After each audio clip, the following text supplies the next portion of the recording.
सुनी जो उनके आने की आहट,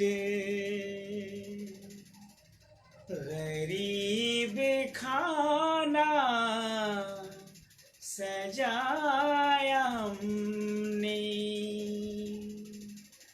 कदम मुबारक हमारे दर पे, नसीब अपना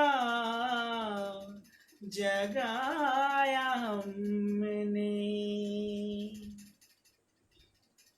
मेरे प्यारे प्यारे नन्हे मुन्ने सभी छोटे छोटे विद्यार्थियों को मेरी ओर से शुभ प्रभात। Good morning all of you my dear students. आप सब कैसे हो? मुझे आशा है कि आप सभी बहुत अच्छे होंगे, स्वस्थ होंगे, सुरक्षित होंगे। और आप लोगों के स्कूल भी तो खुल चुके हैं और आप लोगों ने स्कूल जाना शुरू कर दिया है। मेरे प्यारे बच्चों, आप लोग स्कूल जा रहे हो, बहुत अच्छी बात है, किंतु ये नहीं भूलना है कि अभी ये संक्रमण जिसका नाम कोरोना है ये ख़त्म नहीं हुआ है पूरी तरह से। आप इस संक्रमण में, इस आपदा में अपना ख्याल रखें, अपने स्वास्थ्य का ख्याल रखें, क्योंकि स्वास्थ्य से बड़ा धन संसार में कुछ नहीं होता है। ठीक है ना? तो आप लोग जो गाइडलाइंस जारी की गई हैं कोविड-19 की, उसका ज़रूर पालन करें। अपने चेहरे पर मास्क का ज़रूर प्रयोग करें, हाथों में ग्लव्स पहने और साथ ही साथ सैनिटाइज़र का इस्तेमाल हमेशा करते रहें। सामाजिक दूरी बनाकर रखें ताकि आप सुरक्षित रह सकें और आप परीक्षा की तैयारी भी अच्छे से कर सके। तो मेरे प्यारे बच्चों, आपको जैसा पता होगा कि अभी हम लोग अपना व्याकरण का जो पाठ्यक्रम है उसको स्टार्ट कर चुके हैं और हम लोगों ने 2 टॉपिक ख़त्म कर लिया है। पहला टॉपिक हमारा आपको याद है, अपठित गद्यांश और पद्यांश, पठित पद्यांश और गद्यांश, जो 20 अंक का आने वाला है। यस, 20 अंक, 20 मार्क्स। मैं हर दिन बता रहा हूँ। क्यों बता रहा हूँ बताओ? ताकि आप एक्टिव रहो, सावधान रहो। ग्रामर को आप इजी वे में मत लीजिएगा। क्षितिज कृतिका से केवल 20 अंक के प्रश्न आने वाले, ओनली 20 मार्क्स क्षितिज कृतिका से। सारा फोकस आपको ग्रामर पर करना है आपको। और सेकेंड टॉपिक कौन सा था? पत्र लेखन, जिसमें मैंने आपको कल बहुत अच्छे से औपचारिक पत्र लेखन और अनौपचारिक पत्र लेखन का फॉर्मेट भी बताया था। एक औपचारिक पत्र मैंने लिख कर भी आपको बताया था और मैंने होमवर्क भी आपको दिया था।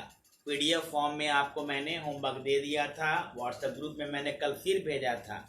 तो जिन जिन बच्चों ने होमवर्क किया है, ईमानदारी से वो बच्चे लिखेंगे कि सर मैंने कल का होमवर्क जो औपचारिक पत्र लेखन था और अनौपचारिक जो मैंने क्वेश्चन भेजा था, जिन बच्चों ने लिख लिया है वो कमेंट बॉक्स में कमेंट करें। ईमानदारी से कीजिए, डरना नहीं है, क्योंकि मैं वहाँ देखने तो आ नहीं रहा हूँ कि आपने होमवर्क किया या नहीं किया। आपने तो होमवर्क भेजना भी बंद कर दिया। केवल एक बच्चे ने, रितेश नाम है उसका, रितेश आउटस्टैंडिंग स्टूडेंट है वो मेरा, उसने केवल पत्र लेखन भेजा मुझे और मैंने उसका चेक भी किया। जो कमियां थी मैंने उसको बता दिया है। चिंटू ने बनाया है। Very good Chintu. और अंजलि केसरी ने आज बनाया है, कल उन्होंने होमवर्क नहीं किया था, परसों वाला। और आनवी, वेरी गुड आनवी। पीयूष ने बना लिया, चलिए अच्छी बात है। तो जब आपने बना लिया है आलोक, जब आपने बनाया तो आपने भेजा क्यों नहीं? बताइए। आपको कौन वॉच करेगा? बताइए। आप पे निगरानी कौन रखेगा? मैं रखूंगा। तो आप लोग मुझे होमवर्क भेजिए, मैं चेक करूँ ना करूँ उससे मतलब आपको नहीं रखना है। आपको होमवर्क भेजना है बस। ये आपकी जिम्मेवारी बनती है कि जो मैं कहूँ आप उसका पालन करो। चलिए अच्छी बात है, सारे बच्चों ने होमवर्क कर लिया। जो नहीं किए हैं कर लीजिए। अगर आप प्रैक्टिस नहीं कीजिएगा तो फिर कोई फायदा नहीं होगा। केवल मैं बताऊं, मैं पढ़ाऊं और आप प्रैक्टिस ना करें तो फिर क्या फायदा होगा? बताइए। फिर तो मेरी मेहनत और आपका पैसा दोनों बर्बाद होगा, समय भी बर्बाद होगा 1 घंटा। ये ध्यान दीजिए। आप 8 से 9 समय दे रहे हैं हिंदी को ठीक है ना, जो 100 अंक का आपका है बोर्ड में। महत्व रखता है हिंदी, ऐसे मत ना महत्व हिंदी नहीं रखता है कि आपको बस साइंस और मैथ पे ध्यान देनी है। चलिए अच्छी बात है। आज हम लोग फिर से एक नया टॉपिक लेकर आए हैं, जो इस बार पहली बार जो है फर्स्ट टाइम सीबीएसई ने इसको जो है इंक्लूड किया है अपने सिलेबस में, जिसका नाम है अनुच्छेद लेखन, जिसको अंग्रेजी में कहते हैं पैराग्राफ राइटिंग। ठीक है ना, अनुच्छेद लेखन यानी पैराग्राफ राइटिंग है ये। और ये नया सिलेबस इस बार ऐड हुआ है ये टॉपिक अनुच्छेद लेखन। और ये कुल कितने अंक का आएगा आपको? 5 अंक का। ठीक है ना, गद्यांश पद्यांश 20 नंबर का आएगा और 5 नंबर का पत्र आएगा जो ऑप्शन दिया रहेगा आपको। ठीक है ना, गद्यांश पद्यांश में भी ऑप्शन रहेगा। ठीक है ना, और पत्र लेखन में भी रहेगा और अनुच्छेद लेखन में भी ऑप्शन रहेगा। 2 क्वेश्चन रहेगा, दोनों में एक बनाना है आपको बच्चों। तो 20 और 5 25 और आज 5 कितना हो गया बताइए? 30 नंबर। आज हम लोग अगर क्लास पूरी कर लेते हैं तो हम लोग 30 नंबर का सिलेबस ग्रामर का पूरा कर लेते हैं। आगे और भी टॉपिक हैं। अभी मैं सरल जो साधारण जो टॉपिक है मैंने उनको चुना है पढ़ने के लिए, ताकि आप धीरे धीरे लाइन पर चले आओ कि हमें ग्रामर अब पढ़नी है। तो मैंने सरल जो टॉपिक्स हैं, जो ग्रामर का जो विषय है, मैंने उन्हें चुना है आपके लिए। फिर हम लोग धीरे धीरे धीरे कठिनाई की ओर बढ़ेंगे। कठिन स्तर क्या है वो भी आसानी होगा आपके लिए, कोई ज़्यादा कुछ नहीं होगा। तो अनुच्छेद लेखन लिखते समय कौन कौन सी बातें हमें ध्यान रखनी है, इसका भी फॉर्मेट होता है, मैं बताऊंगा आपको। अनुच्छेद लेखन का भी फॉर्मेट यानी प्रारूप, हिंदी में प्रारूप कहते हैं फॉर्मेट को, उसका भी फॉर्मेट होता है। लेकिन उसको बताने से पहले कौन कौन सी बातें जो होती हैं जो अनुच्छेद लेखन लिखते समय हमें ध्यान रखनी चाहिए, वो सारी बातें हम लोगों मतलब उन्हीं बातों पर हम लोग आज चर्चा करेंगे। आइए, सबसे पहले शीर्षक यानी विषय, अनुच्छेद लेखन का जो विषय मिलेगा आपको उस पर आपको लिखना है। 2 विषय मिलेंगे आपको, ठीक है ना, और उन 2 विषयों में से एक विषय पर आपको अनुच्छेद लेखन लिखना है। और जो भी विषय मिलेगा वो शीर्षक बन जाएगा, आपका टाइटल बन जाएगा। तो उस विषय के शीर्षक को आप कहाँ लिखेंगे? मध्य में। मध्य मतलब समझते हैं आप? मिडिल में। ठीक है, पेज के मिडिल में। जब मैं बताऊंगा आपको ना, जब मैं फॉर्मेट बताऊंगा तो वहां मैं इस बात का जिक्र करूंगा। तो शीर्षक को कहाँ लिखना है? कॉपी के मिडिल में लिखना है ना। कई बच्चे क्या करते हैं, किनारे लिख देते हैं, कई यहाँ लिख देते हैं। जी नहीं, जैसे ये आप पर देख रहे हैं आप, ये यहाँ से यहाँ मान लीजिए कि हमारा जो है हमारा ये मार्जिन है। ठीक है ना, तो हम लोग कहाँ लिखेंगे बताइए शीर्षक? जैसे यहाँ देखिए अनुच्छेद लेखन लिखा है ना, तो इस तरह से आप शीर्षक मिडिल में लिखेंगे। आप तो ये समझ चुके होंगे आप, ये तो आसान था। आप दूसरी पर आइए कि अनुच्छेद लेखन 20 पंक्तियों में लिखना है आपको। ठीक है, आपकी कॉपी जो आपके पास अभी कॉपी है, आप उसमें 20 पंक्ति में लिखेंगे। ठीक है ना, लेकिन जब परीक्षा हॉल में आप जाएंगे तो 20 नहीं 10 पंक्ति में लिखेंगे। तो आप सोच रहे होंगे सर ने ऐसा क्यों कहा कि अभी 20 लाइन लिखनी है? इसलिए मैंने ऐसा कहा कि आपकी कॉपी की जो साइज है वो बोर्ड की कॉपी से बहुत छोटी है।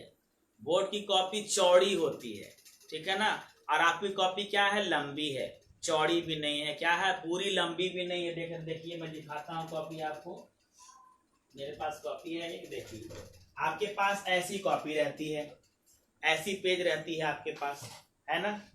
तो बताइए अब ये पेज में आप मान लीजिए 10 लाइन लिखते हैं यहाँ से लेकर यहाँ तक, और बोर्ड की कॉपी देखिए ऐसे रहती है, चौड़ी रहती है, ऐसे इससे भी चौड़ी रहती है, इतनी रहती है, देखिए इतनी रहेगी।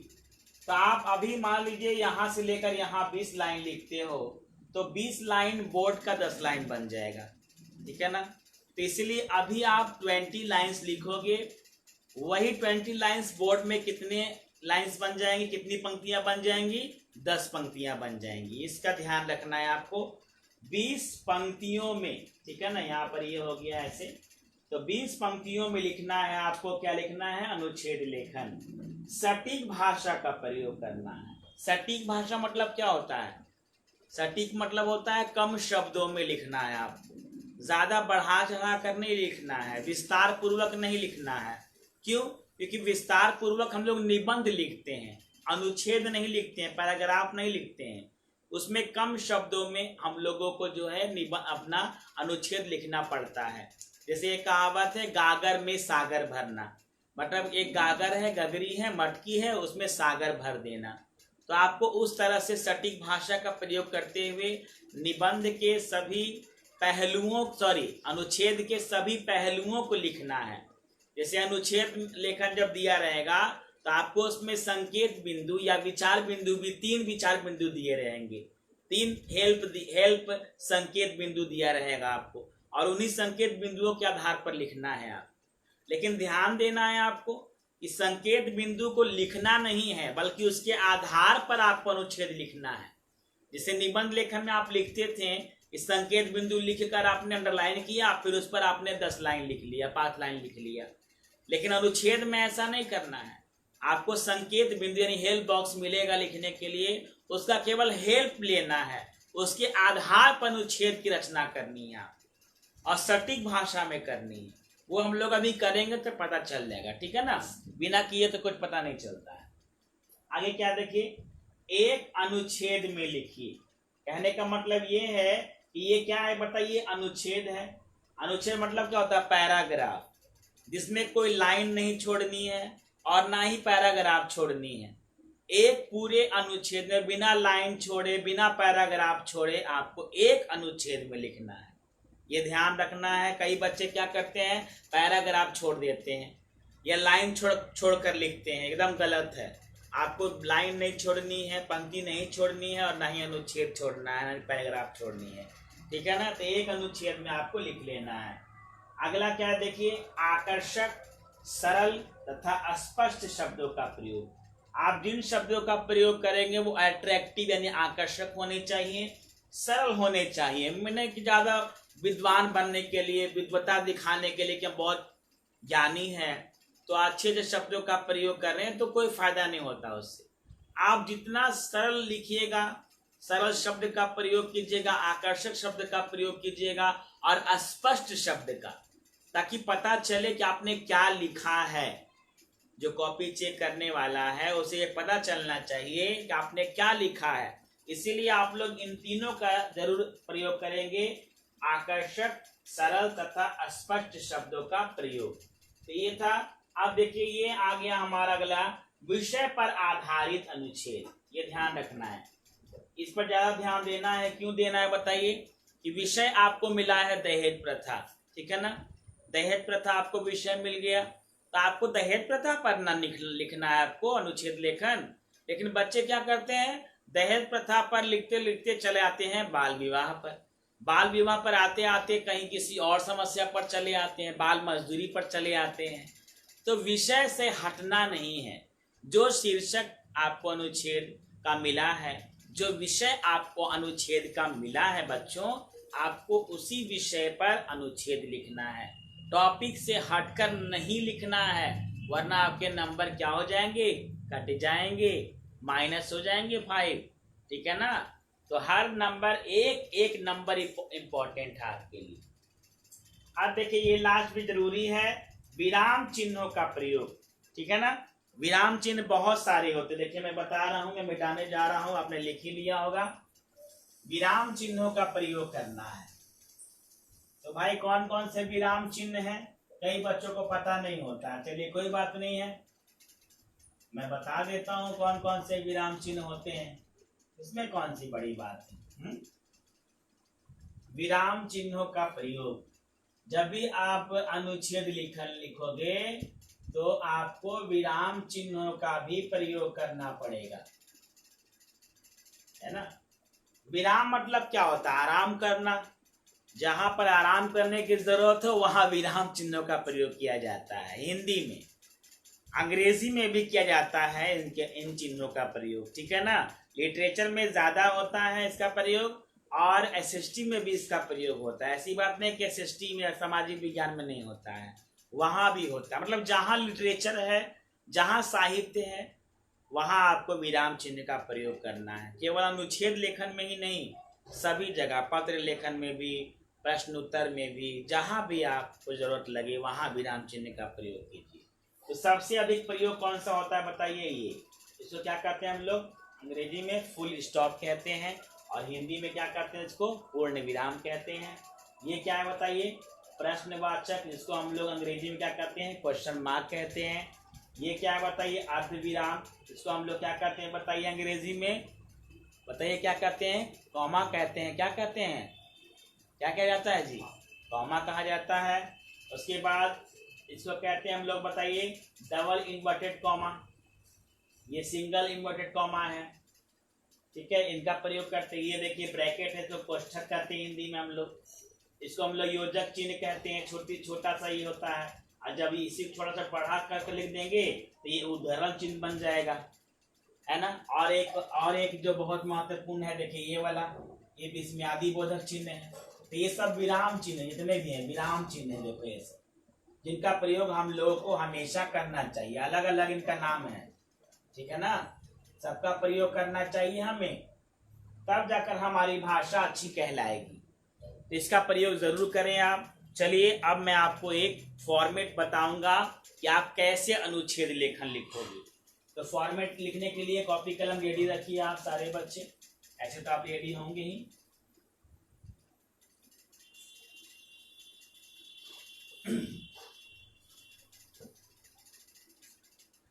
देखिए यहाँ पर तो फॉर्मेट है हमारा, ये देखिए ऐसे और ऐसे दोनों तरफ मार्जिन खींच देनी है। ये फॉर्मेट मैंने आपको कल भी बताया था पत्र लेखन में, आज फिर बता रहा हूँ।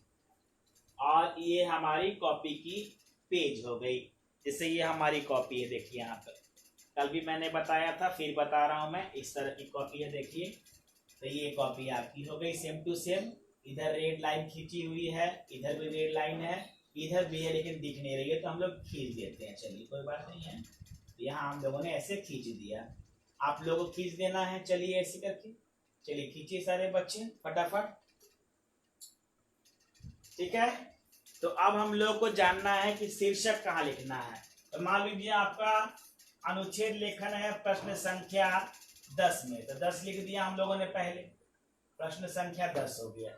तो अनुच्छेद लेखन लिखना है तो डायरेक्ट आंसर लिखना है हम लोगों को, हम लोग को क्वेश्चन नहीं लिखना है, सीधा आंसर लिखना है। आप लोग बोर्ड में भी क्वेश्चन मत लिखिएगा, केवल आंसर लिखिएगा, ताकि आपका समय बचे और आप ज्यादा अच्छे से लिख पाएं, आराम से लिख पाएं, और समय बचेगा तो रिवीजन भी कर पाएंगे आप, जो गलतियां हैं उनको ढूंढ पाइएगा, अगल बगल भी देख पाइएगा आप, ठीक है ना, अपने दोस्तों से भी सलाह मशवरा कर पाइएगा। तो इन सब के लिए आपके पास समय चाहिए, तो समय का ध्यान आपको जरूर रखना है परीक्षा में। और अनुच्छेद लेखन लिखने के लिए मात्र 10 मिनट का आपको समय चाहिए। अब भाई 10 पंक्ति है तो 10 मिनट में तो आप लिख ही सकते हैं, तो 10 मिनट में आपको लिख लेना है अनुच्छेद लेखन। आप एक लिमिट बना लीजिए टाइम का कि मुझे ये जो पार्ट है, ये जो क्वेश्चन है, हमें इतने मिनट में कर लेने हैं। आपके पास है ना भाई, मैंने भेज दिया आपके पास सैंपल पेपर, तो अभी तो आप सैंपल पेपर नहीं बना सकते क्योंकि सिलेबस अभी कंप्लीट पूरी नहीं हुई है। मैं जब पूरी करा दूंगा तब आपको 3 घंटे का पेपर मिलेगा, आप उसको करिए, फिर आंसर खुद चेक करिए, आंसर दिया ही हुआ उसमें। तो 10 मिनट का समय है आपके पास। तो यहाँ शीर्षक देखिए लिखना है, आप कुछ भी शीर्षक है तो पहले अंडरलाइन कर देना है। ये देखिए यहाँ पर लिखा शीर्षक आपने और उसको अंडरलाइन कर दिया, इसको हम लोग इस फिर लिखेंगे, अभी जस्ट हम लिखेंगे, फिर 2 लाइन छोड़ देनी है। देखिए एरो मतलब क्या हुआ, 2 लाइन हमें छोड़ देनी है, एरो नहीं देना है। एरो का मतलब क्या है बताइए, तीर का निशान मतलब 2 लाइन, 2 पंक्तियां, 2 पंक्तियां आपको यहाँ छोड़ देनी है और फिर यहाँ से स्टार्ट कर देना है तीसरी पंक्ति से, ठीक है। जैसे हमने लिखना स्टार्ट कर दिया, 1 पंक्ति, 2 पंक्ति, 3 पंक्ति, 4 पंक्ति, इस तरह से आपको 20 पंक्तियां लिखनी है। अभी कॉपी में लिखनी है आपको, मैं दूंगा अभी आपको, जस्ट आपको भी लिखनी है, मैं भी लिखूंगा साथ साथ, ठीक है ना। तो इस तरह से आपको लिख लेना है अनुच्छेद लेखन। यहाँ बक्सा नहीं बंद करना, ये जो है ना ऐसे बंद मत कर दीजिएगा आप, कई बच्चे इसको बंद कर, नीचे से बंद नहीं करना है, नहीं समझे आप, केवल 1 लाइन यहाँ खींचनी है। ये तो खींचा ही रहेगा बोर्ड में, आपको यहाँ भी खींचा रहेगा, ऊपर भी खींचा रहेगा, नीचे में मत खींच दीजिएगा लास्ट में कि भाई बॉक्स से बंद कर देना, भाग मत जाए अनुच्छेद लेखन। तो ये आपका जो है प्रारूप हो गया।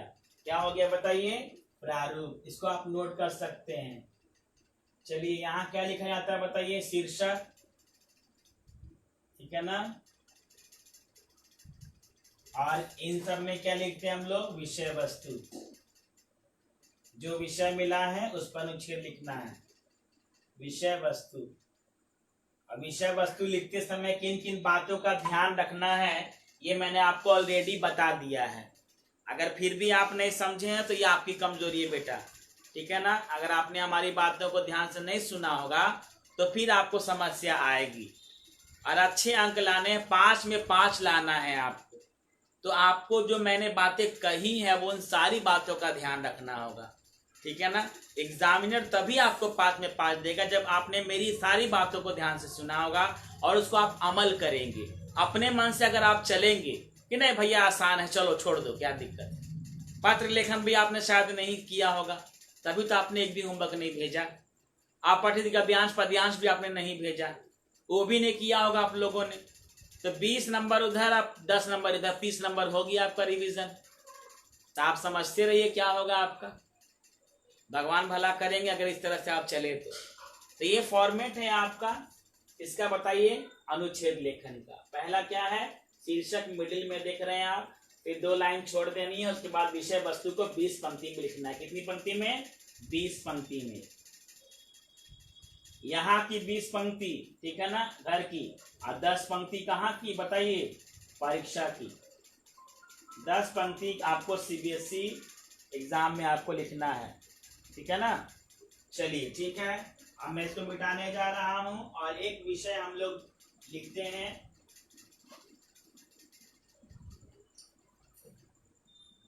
बच्चे लिखना चाहे तो लिख सकते हैं। How many students are live, सारे बच्चे लाइव रहे हैं। देखिए 35 बच्चे हैं, 45 बच्चे ऐड हैं, 45 बच्चे ऐड हैं, इतने कम बच्चे आते हैं। हाँ तो फिर कैसे होगा।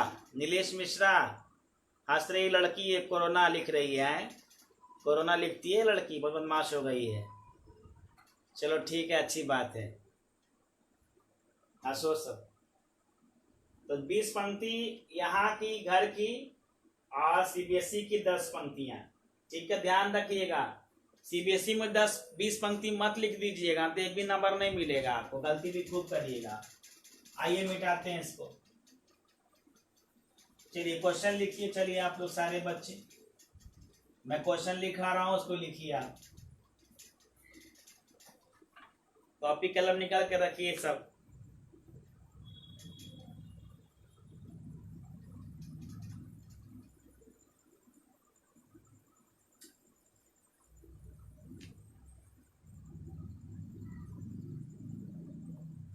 एक बात मैं और कहना चाहूंगा, सारे बच्चों को ध्यान से सुनेंगे कि हमारा सेकेंड बैच जो है, सेकेंड बैच 1 नवंबर से शुरू होने जा रहा है, ठीक है ना।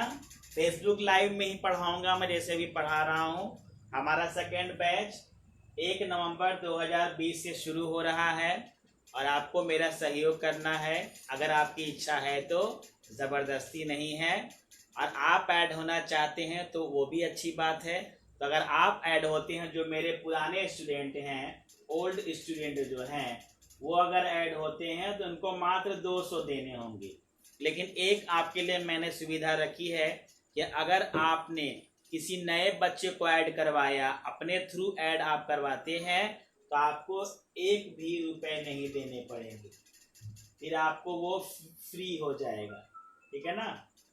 अगर आप किसी एक बच्चे को लेकर मेरे पास आते हैं ज्वाइन करवाने के लिए टेड कोर्स में सेकेंड बैच के, तो आपको निःशुल्क सेकेंड बैच मिलेगा, ठीक है ना। और अगर आप नहीं ला पाते हैं तो केवल आपको 200 रुपये देने पड़ेंगे, केवल 200 देने होंगे। अगर आपकी इच्छा है तो, कोई ज़बरदस्ती नहीं है, ठीक है ना। तो आप लोग जल्द से जल्द अपने आप को तैयार कर ले। और कोई स्टूडेंट है, कोई भी स्टूडेंट, कहीं का स्टूडेंट हो, आप उसको रेडी कर लीजिए। एक बच्चा अगर आ जाता है तो आपकी फ़ी माफ़ हो जाएगी, आप दोबारा से पढ़ पाओगे, ठीक है ना। उस समय क्या होगा, हम लोग न्यूज़ जो अभी सिलेबस है सीबीएसई की, ऑब्जेक्टिव क्वेश्चन टाइप, वैसा हम लोग करेंगे उसमें पढ़ाई। क्योंकि हम लोग को तो पता नहीं था कि भाई ऑब्जेक्टिव आया केवल, अभी तो 50 से 60 नंबर का ऑब्जेक्टिव केवल आ रहा है। तो उस तरह से हम लोग न्यू में पढ़ाएंगे, न्यू बैच जो चालू होगा। ओल्ड बैच में तो वैसा नहीं हुआ, क्वेश्चन आंसर ढेर सारा हो गया, लेकिन ऑब्जेक्टिव हुआ कहाँ।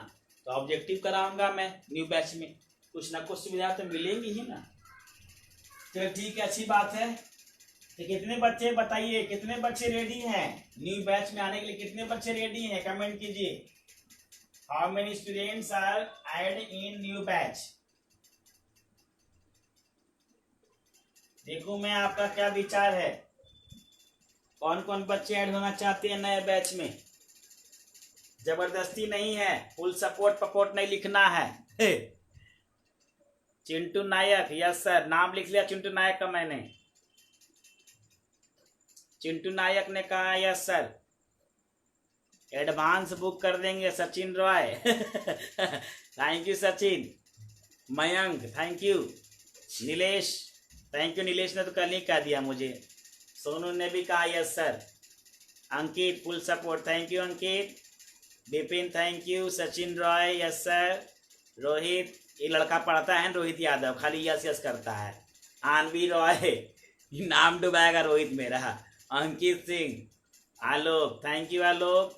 अभिषेक कुमार, अभी, पार्थ, अनीश, अनीश भी नहीं पढ़ता है, पैसा बर्बाद कर रहा है अनीश और ये रोहित, ये लोग दोनों नहीं पढ़ता है। रितेश पढ़ता है बेटा, रितेश बहुत मेहनती है। सचिन कुमार, अमन रॉय, अमन रॉय ने तो भाई पेड भी कर दिया पैसा, अमन रॉय कहाँ गया? अमन रॉय तो पहले ऐड हो चुका है। सचिन कुमार, पीयूष, चलिए ठीक है, अच्छी बात है। 12 ऐड कर देंगे। अरे बाप रे 12। Arun Sao thank you. अंकित सिंह, वाह वाह वेरी गुड, चलिए बहुत अच्छी बात है। सचिन रॉय एडवांस, ठीक है। सचिन सुमन, रोशन फुल सपोर्ट। हिस्वा, वाह वाह, रोशन हिस्वा के हैं ये, हिस्वा JJPS से हमारे बच्चे हैं, बहुत अच्छी बात। ठीक है, कोई जबरदस्ती नहीं है आपको, आपको अपनी मर्जी है तो कीजिएगा, नहीं है तो कोई बात नहीं। चलिए अब हम लोग शुरू करते हैं। तो पहले विषय आप नोट करिए अनुच्छेद लेखन का। यदि मैं शिक्षा मंत्री होता, यदि मैं शिक्षा मंत्री, आप लड़कियां क्या लिखेंगी? होती, ठीक है ना। लड़के लिखेंगे होता, तो लड़कियां क्या लिखेंगी? होती। यदि मैं शिक्षा मंत्री होती, लड़के क्या लिखेंगे? होता। ये तो आपका विषय हो गया बेटा। अब हम लोग आते हैं संकेत बिंदु पर। ये सेम टू सेम देखिए आपको ऐसे ही मिलेगा, ठीक है ना। परीक्षा में भी आपको सेम टू सेम इस तरह से ही क्वेश्चन दिए जाएंगे, जैसा मैं दे रहा हूं बच्चे वैसा ही आएगा क्वेश्चन, ठीक है परीक्षा में। तो पहला है, आज की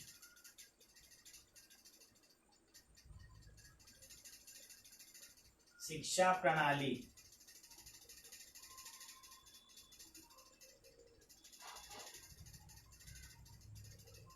ठीक है ना। दूसरा,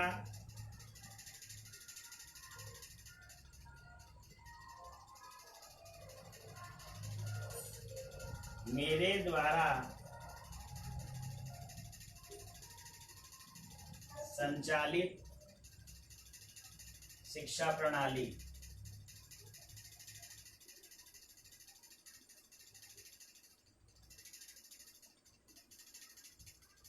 और तीसरा, परीक्षा प्रणाली।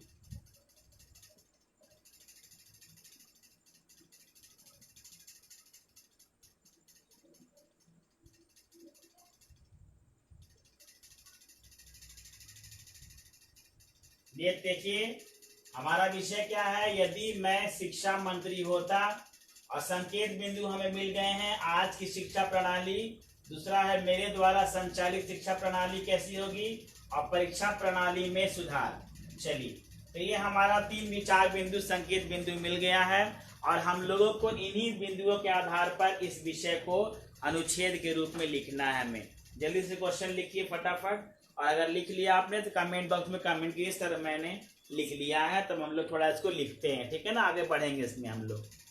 चलिए फटाफट। अगर लिख लिया है तो बहुत अच्छी बात है।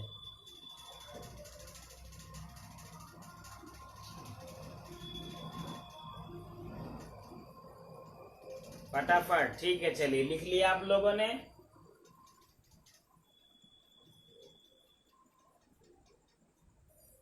ठीक है, क्वेश्चन लिख लिया सारे बच्चों ने। थोड़ा जल्दी लिखा करिए आप लोग, समय तो मैं मिटाने जा रहा हूं।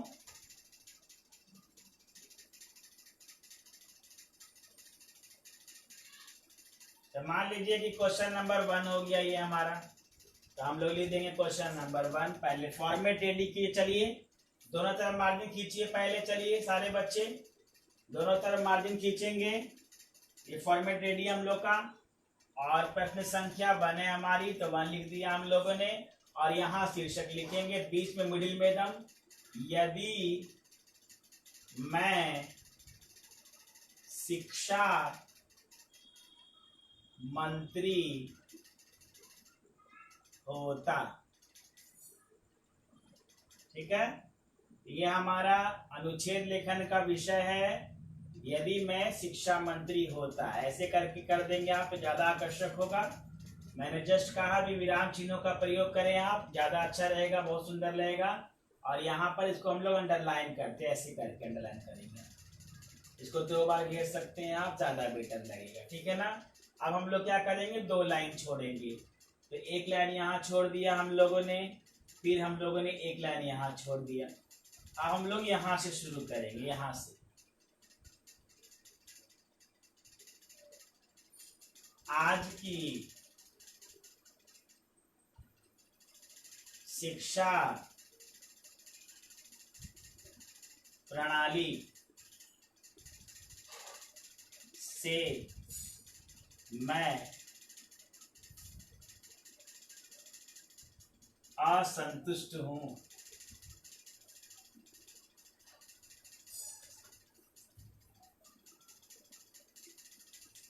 देखिए, ये निबंध लेखन तो है नहीं कि आप पूरा विस्तार से लिखिएगा, तो इसमें आप सीधे तरीके से, है ना, आप अपनी बात को रखेंगे, ज्यादा बातों को उलझाएंगे नहीं, ना विस्तार से चर्चा करेंगे, सटीक भाषा का प्रयोग करना है और कम शब्दों में आपको लिखना है।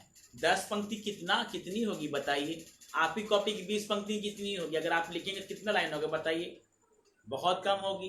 तो इसीलिए आपको ध्यान देना है कि कम शब्दों में आप पूरा निचोड़, पूरा निष्कर्ष अच्छे से आप लिखे। जो 3 विचार बिंदु मिले आपको, आप उन पर आधारित जो अनुच्छेद तैयार कीजिए, वो एकदम बहुत सुंदर हो। मतलब शुरू से लेकर अंत तक दिखने में ऐसा लगे कि बस सिर से लेकर पांव, जिसे भगवान ने बनाया हम लोगों का ना, सिर से लेकर पांव तक, बस वैसा दिखना चाहिए आपका अनुच्छेद लेखन, कि आपने सब कुछ बना दिया उसमें, सब कुछ, सबका वर्णन कर दिया कम शब्दों में। गागर में आपने क्या भर दिया? सागर को भर दिया। तो हमने लिख दिया आज की शिक्षा प्रणाली से मैं असंतुष्ट हूं। यदि मैं, देखिए मैं डायरेक्ट लिखा ना मैंने, यदि मैं शिक्षा मंत्री होता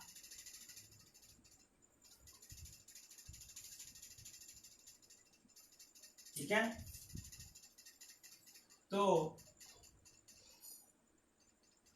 सर्वप्रथम शिक्षा प्रणाली में परिवर्तन करता।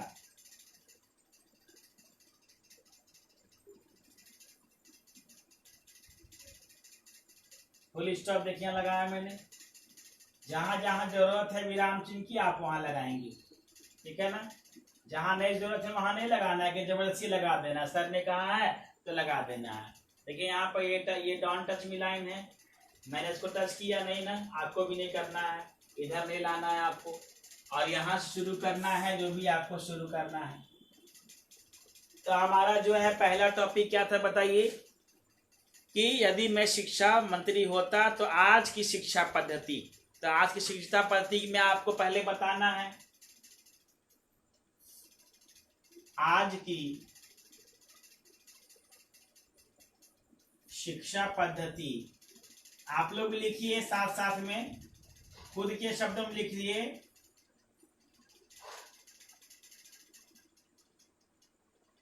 रटंती विद्या पर आधारित है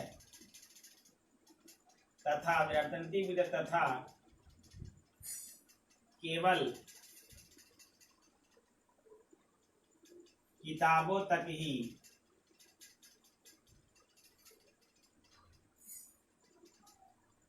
सीमित है। सही बात है। आज की शिक्षा प्रणाली है वो केवल रटंती विद्या और किताबों तक ही सीमित है। अगर मैं शिक्षा मंत्री होता, आगे लिखिए, अगर मैं शिक्षा मंत्री होता तो सर्वप्रथम इस रटंती विद्या और किताबी ज्ञान से हटकर व्यवहारिक ज्ञान, प्रायोगिक ज्ञान की ओर ज्यादा ध्यान देता, है ना। बच्चों के स्कूली बोझ, स्कूली जो बस्ते हैं, जो बैग्स हैं, उनका बोझ मैं कम करने का प्रयत्न करता।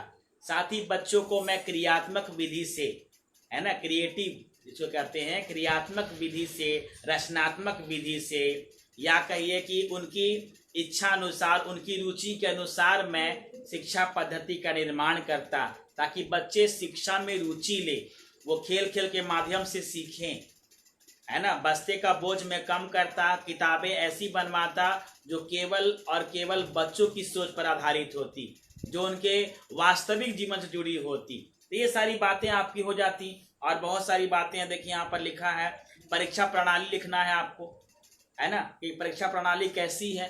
तो आज की परीक्षा प्रणाली जो है वो केवल अंकों पर आधारित है। देखिए, परीक्षा का अर्थ होता है व्यक्ति का सर्वांगीण परीक्षण, माने विद्यार्थी का संपूर्ण परीक्षण लेना। पूरी संपूर्ण परीक्षा मतलब क्या? सर्वांगीण विकास की परीक्षा, मतलब पढ़ाई में कैसा है वो, खेलकूद में कैसा है वो, क्रिएटिविटी में कैसा है वो, सोचने में, सोचने समझने की शक्ति कैसी उसकी वो है, शारीरिक विकास कैसा उसका है, बौद्धिक विकास उसका कैसा है। तो ये केवल अंकों पर आधारित नहीं होनी चाहिए परीक्षा प्रणाली। परीक्षा प्रणाली का अर्थ है बच्चे के सर्वांगीण विकास से उसका अर्थ होना चाहिए, ताकि वो सभी क्षेत्रों में आगे बढ़ सके, केवल पढ़ाई में नहीं, है ना। आजकल के हमारे हिंदुस्तान में जो बच्चे हैं वो परीक्षा को बोझ समझते हैं, उनसे डरते हैं परीक्षा से। क्यों? क्योंकि वो केवल कॉपी कलम पर आधारित है। बस हमें कुछ प्रश्न दे दिए जाते हैं, अगर उनके प्रश्न आ जाते हैं तो हम लोग वो लिख लेते हैं, और लिख लेते हैं तो अंक मिलते हैं, और अगर नहीं लिख पाए तो फिर अंक गए। तो केवल अंकों पर आधारित हो पाती है, ये गलत हो जाता है बच्चों के साथ में, है ना। सीसी पैटर्न जो आया था इसी प्रणाली को खत्म करने के लिए आया था, लेकिन विद्यार्थियों ने और अन्य संचालकों ने, विद्यालय के संचालकों ने इसे समझ लिया कि बस ये अंक देने का एक साधन है, नंबर देने का साधन है। जी नहीं, सीसी पैटर्न जो आया था वो विदेशी सभ्यता पर, संस्कृति पर आया था। विदेशों में जो पढ़ाई होती है वो रटंती विद्या पर नहीं होती है। परीक्षा प्रणाली जो होती है वो हम जैसी नहीं होती, उनकी परीक्षा प्रणाली अलग होती है, ज़्यादा क्रिएटिविटी रहती है बच्चों में। बच्चों को अगर एप्पल सिखाना है तो APPLE एप्पल वहाँ नहीं लिख पाते हैं बच्चों को, है ना। वो उनको दिखाते हैं एप्पल को, बोलते घर से एप्पल लेकर आना, या बड़ा सा एप्पल का खिलौना देते हैं बच्चों, देखो व्हाट इज दिस, तो बच्चे बोलते दिस इज एप्पल। तो बच्चे ये सीखते हैं उनको, उसको अपने जीवन से जोड़कर। एरोप्लेन दिखाना है उसको तो स्मार्ट क्लास में एरोप्लेन दिखा सकते हैं आप, एरोप्लेन बनाकर दिखा सकते हैं आप। तो इस तरह से क्रियात्मक विधि के द्वारा जो है बच्चों को शिक्षा दी जाती है। परीक्षा भी उस आधार पर ली जानी चाहिए। तो इस तरह से आप बना कर लिखिए कम से कम 20 पंक्तियों में। और मैंने इसका भी क्वेश्चन आपको PDF में दे दिया है, आप लोग इसको भी लिख सकते हैं जो मैंने दिया है। और 2, ध्यान सुनिए, ये मैंने दे दिया है, यदि मैं शिक्षा मंत्री होता ये पहला हो गया आपका। और 2 क्वेश्चन और मैंने PDF में सेंड कर दिया व्हाट्सएप में, आज फिर मैं सेंड कर दूंगा, वहां जाकर आप क्वेश्चन देखिएगा, वहां दिया हुआ है ना। एक परीक्षा वाला कुछ दिया हुआ है, एक कोरोना वाला दिया हुआ है। तो उन तीनों को आप लिखेंगे, जितना आप लिखेंगे उतना आप परफेक्ट बनेंगे। पर क्या है, प्रैक्टिस मेक्स मैन परफेक्ट, है ना। Practice makes man perfect. अभ्यास ही आदमी को परफेक्ट बनाता है। अभ्यास का बहुत महत्व है। आप इसको समझेंगे, शायद अभी नहीं समझ रहे हैं, लेकिन समय जब आएगा तो आप मेरी बातों को और इस बात को कि अभ्यास का क्या महत्व है आप जरूर समझेंगे प्यारे बच्चों। तो आज के लिए इतना ही। कल हम लोग फिर आएंगे नया टॉपिक को लेकर। तब तक के लिए धन्यवाद। Thank you so much. शुभ रात्रि, गुड नाइट, शब्बा खैर।